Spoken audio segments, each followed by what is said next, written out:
read the same text again. That was in the NRSV that Dorothy just read, and we're going to hear the rendering from Nan Merrill in a moment, and we're going to hear it several times.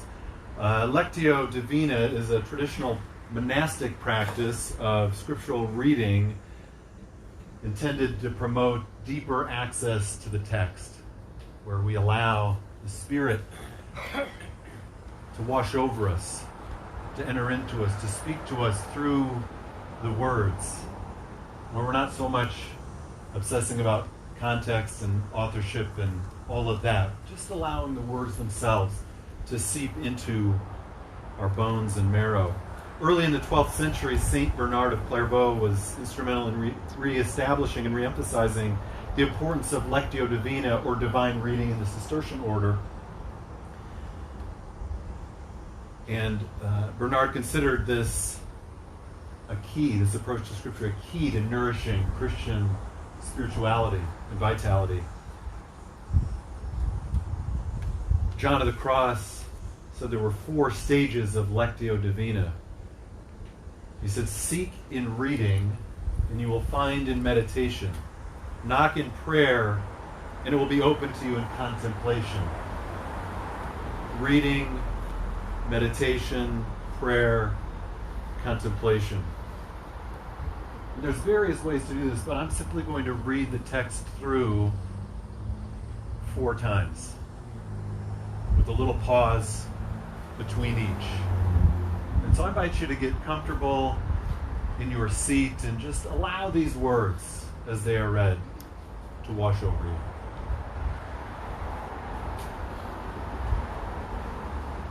Psalm 34, 11-14 is rendered by Nan Merrill. O come and see. Come and hear how we honor the beloved. Many there are who desire life, who yearn for fulfillment, who covet the wisdom of truth. Keep your heart open and free. Make time to dwell in silence. Become a peaceful presence in the world.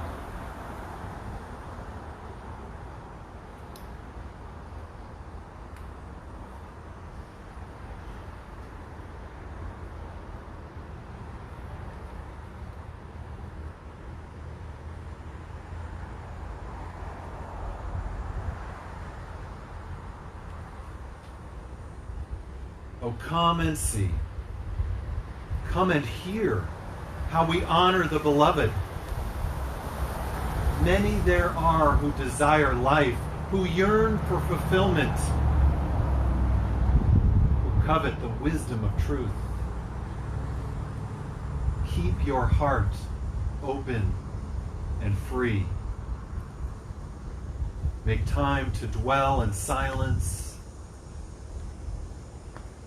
Become a peaceful presence in the world.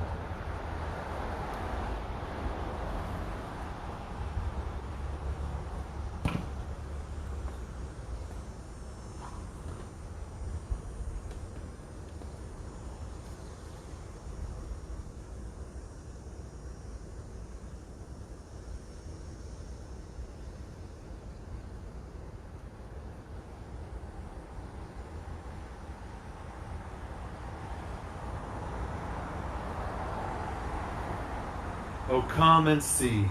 Come and hear how we honor the beloved. Many there are who desire life, who yearn for fulfillment, who covet the wisdom of truth.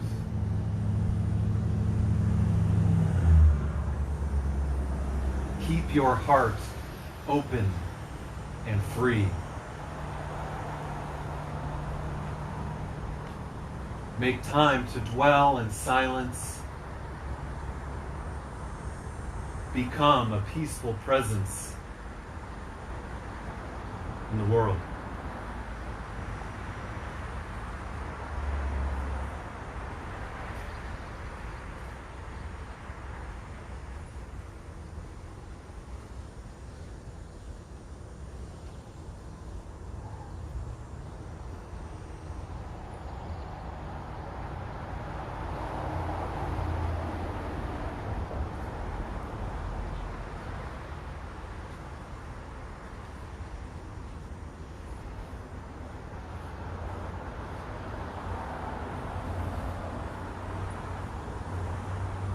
Oh, come and see. Come and hear how we honor the beloved. Many there are who desire life, who yearn for fulfillment, who covet the wisdom of truth.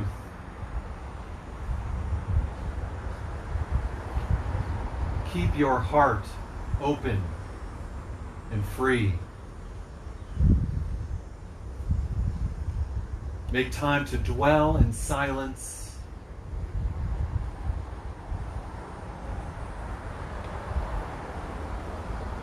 Become a peaceful presence in the world.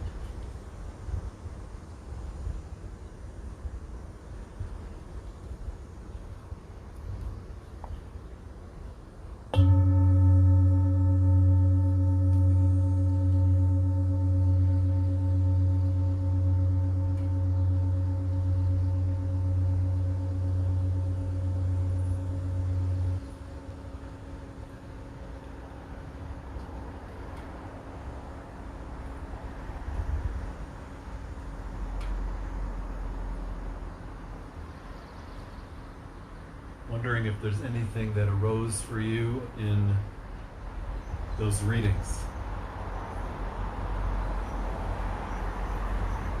Anything that stood out or spoke to you in a certain way.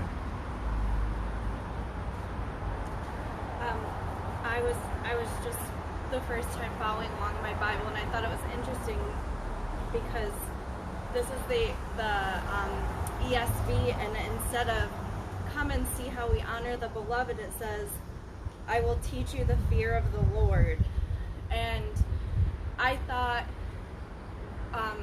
it's interesting to think about, especially in a time where a lot of people fearmonger, like that when the Bible talks about the fear of the Lord, it's not necessarily how we should approach him with tentativeness, but that we should approach him with respect and humility.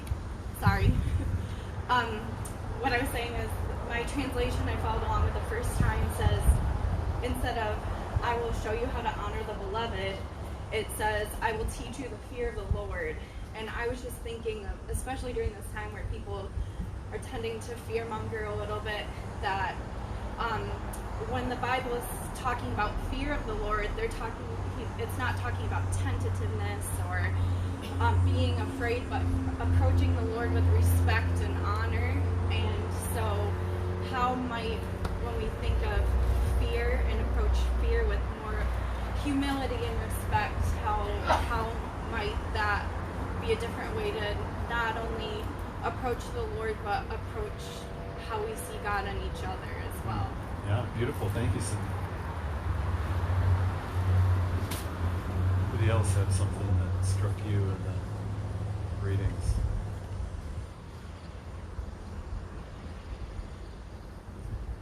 Yeah.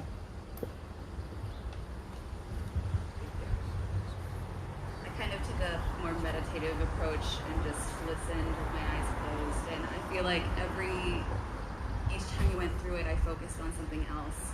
But I think the thing that I felt most deeply was letting your heart be free. And I really like that piece. And I think just listening and considering and kind of letting your thoughts flow as you listen to this, it was just a very cool and meditative practice. Great, thank you.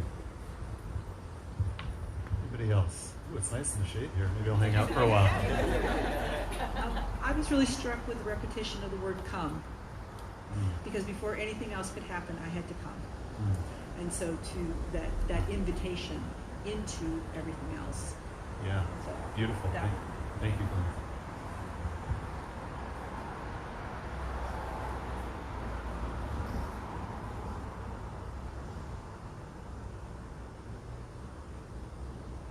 One more. For me, it was bringing Yeah. peace. Yeah, I must bring peace. become a peaceful presence in Yeah. the world. Yeah. Yeah. And I will do that. You can work on it. Yeah, we'll talk later. No, thank you, Scott. Yeah, that invitation to own what we want to see in the world, in our own lives. Yeah.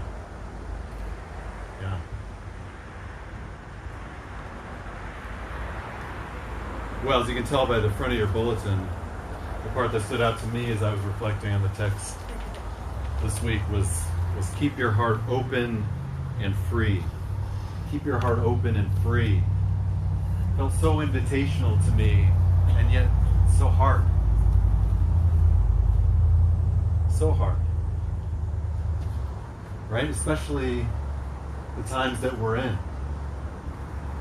Right? How do we keep our hearts open? How do we keep from being jaded and cynical about everything? This pandemic has challenged our ability to keep an open heart toward those who politicize science and refuse to take precautions seriously.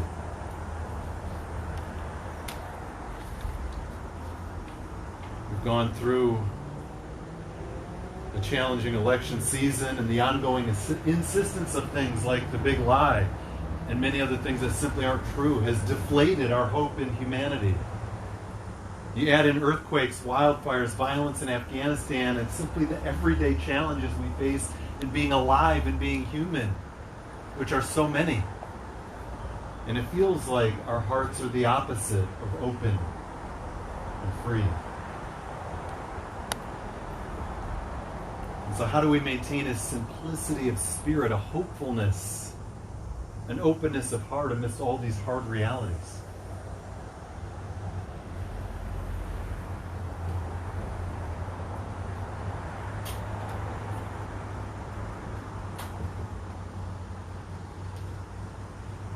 Stephen Charleston, in his book Ladder to the Light, an Indigenous Elders' Meditations on Hope and Courage, has some reflections that are helpful. And thanks to Scott and Judy for gifting this to me a few weeks ago. And he notes, if you've ever traveled among the Native American nations of the Southwest, you're probably familiar with the kiva. The kiva is a square or circular underground chamber covered by a roof of wooden beams with an opening in the center. You enter the kiva the same way you enter a submarine, by descending a ladder. Once inside the packed earth chamber of the kiva, you are in darkness. And without a fire in the kiva, the only light comes from above you. To reach it, you have to ascend the ladder. And hence his title of the book, Ladder to the Light. He says the kiva is sacred space, and it serves the same function as a cathedral, as a place of worship. But then he notes there's a difference. He says while a cathedral's soaring arches or a mosque's great domes are designed to point us upward, the kiva is intended to point us downward. The spiritual focal point is not above us, but below. We are not to look up, but down. What we seek is not in the sky, but in the earth. And he says, my purpose here is to lift up the kiva as a metaphor for our contemporary spiritual situation. And in that context, the vision of the kiva is not just for Native Americans, but for all who will receive it. It is a symbol for our shared future. It tells us that if we are in a time of darkness, and we might be, you could argue in a time of darkness, that we need not be afraid of it because it is only the beginning for us. In other words, we've been down this spiritual road before. The kiva tells us that we have been through this process of birth and rebirth more than once. As a people, we have entered into darkness before, only to emerge into light.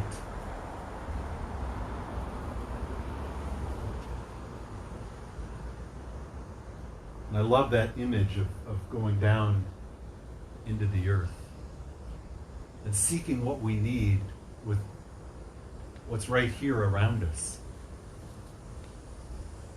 And sometimes our spirituality can be so otherworldly or heavenly focused that it can take us out of the realities that we're in, and we might miss some gifts that are present right around us. And so he invites us that, and reminds us that even if we're in a time of darkness, it is in darkness that new life is formed. It's in darkness that seeds are planted and new life can grow. And of course, the spirituality rooted in the earth can learn from everything that's around us. And when I'm feeling down or overwhelmed, I take solace in our cats. I know this will be harder for those of you who'd like to take solace in removing all cats from the face of the earth, but you'll have to bear with me here. Our cats are Oliver and Francis, or as the kids call them, Mooch and Pram. You're like, Dad, don't talk about this. We'll talk about our cats. But I love watching our cats and just the simplicity of life that they embody. Right? They're either sleeping or eating or curious about something or playing. Right? Eat, sleep, curiosity, play. We have one cat, Oliver, who thinks he's an outdoor cat. I'm kind of becoming more of an outdoor cat because we let him out now and again. And I remember when he would first go outside, he would just like get out into the lawn and just look around with eyes full of wonder and a little bit of terror. Like, what? I've been looking out the window at this for so long and now I'm here. Here's this whole world for me to explore. And just that, you could just see the enthusiasm / trepidation in his eyes. Now he thinks he's a hunter. And unfortunately, a couple of small birds and a couple of mice have found that's partially true. But cats live in the moment and take joy from each moment of life. They're simply present to the present moment. And there's something beautiful and simple and holy and sacred about that. And so how can we learn to be present to the simple things around us? Thomas Merton once met a Zen novice who had just finished his first year of living in a monastery. And Merton asked the novice what he had learned during the course of this year of his novitiate, and was expecting to hear encounters with enlightenment, discoveries of the spirit, perhaps even altered states of consciousness. But the novice replied that during his first year in the contemplative life, he had learned simply to open and close doors.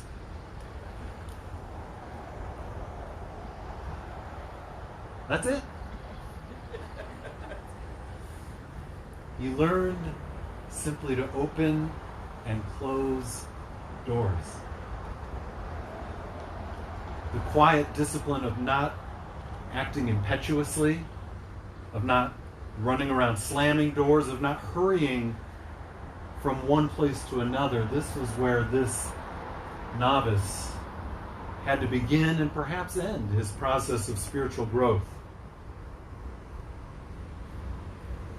I learned to open and close doors.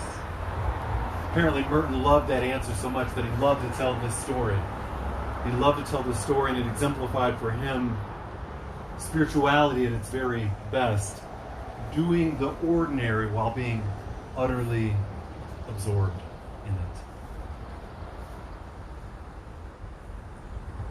And so when it feels like things are overwhelming and the world is stealing our joy, perhaps it is the simple, everyday, and mundane things that need to ground us and provide us with a reminder of the joy, simplicity, and beauty of life. David Whyte captures this in his well-known poem, Everything is Waiting for You. He says, your great mistake is to act the drama as if you were alone. As if life were a progressive and cunning crime with no witness to the tiny, hidden transgressions. To feel abandoned is to deny the intimacy of your surroundings. Surely even you at times have felt the grand array, the swelling presence in the chorus crowding out your solo voice. You must note the way the soap dish enables you, or the window latch grants you freedom. Alertness is the hidden discipline of familiarity. The stairs are your mentor of things to come. The doors have always been there to frighten you and invite you. And the tiny speaker in the phone is your dream ladder to divinity. Put down the weight of your aloneness and ease into the conversation.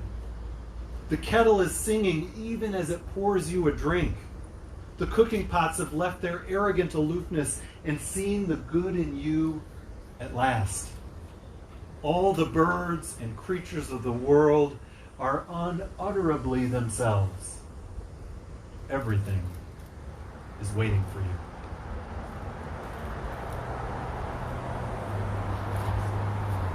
Again, the invitation to us this morning: keep your heart open and free.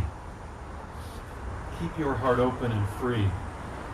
Mark Nepo, that we heard about in the Words of Integration and Guidance, I love that visual of the catcher's mitt. Starts as a positive thing that then becomes a very thing that, a metaphor for defending himself against the pain of life. He says, the heart is very much like a miraculous balloon. Its lightness comes from staying full. Meeting the days with our hearts open prevents collapse. This is why 90-year-old widows remain committed to tending small flowers in the spring. This is why 10-year-olds with very little to eat care for stray kittens. This is why painters going blind paint more. Why composers going deaf write great symphonies. This is why when we think we can't possibly try again, we let out a sigh that goes back through the centuries. And then, despite all our experience, we inhale and try again.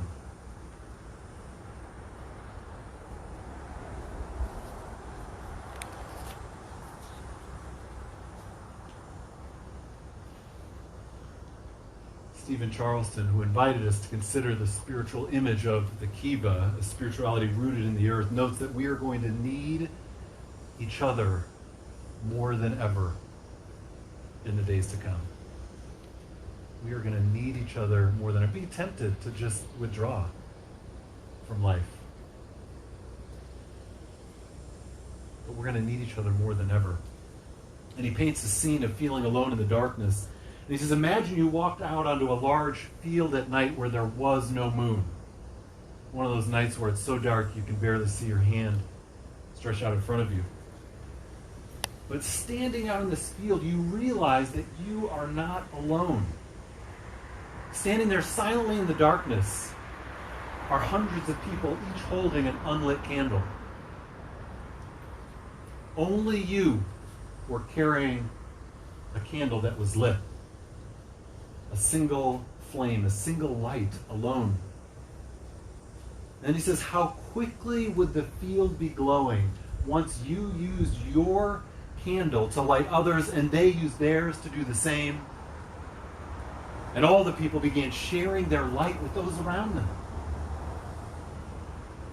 He says, you know over time what the outcome would be.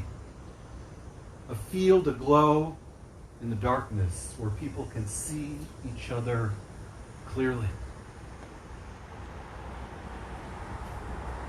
Friends, your life matters. Your life matters. You are a source of light.